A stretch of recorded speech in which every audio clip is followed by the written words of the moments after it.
Steve Feldman, we got our QE3 and it's going to last quite a long time.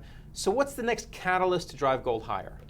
Well, you don't really need much more than QE3. We're going to once again double the monetary supply, double the Fed balance sheet.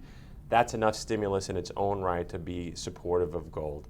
But there are still continued buying by central banks. There's going to be a rebound in buying in emerging markets, particularly India.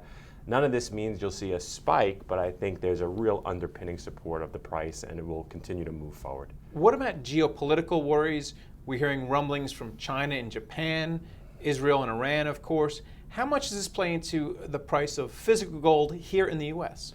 I suppose most of the Middle East fears are more in oil than in gold for the moment. I think there's plenty to fear here in the United States. We're in a very contentious presidential election. We have a fiscal cliff coming. We've got political gridlock potentially coming. That all plays in favor of gold. Now, you deal in physical gold. One thing we've heard popping up is forgeries. Yeah. Some gold bars with tungsten or some other metal in them. How do you avoid that at your shop?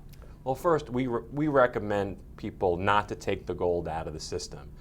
The vast majority of people who buy from our company keep it in storage. It never leaves the chain of custody. So it goes from a good and worthy dealer into a vaulting company, into a vault, and it never gets touched by somebody who can turn a piece of gold into tungsten, so your protection is that way. If you do take it out of the system, we have a way to get it back into the system, to reassay it, to authorize it, to transfer it back in, and we recommend people taking a look at that just to make sure what they have is for real. This market has fewer players. We're coming into a Monday where we're would enter in a new stage at tech. It's a stock picker's market. Welcome to the 5 dumbest things Apple on Wall Street. reported earnings.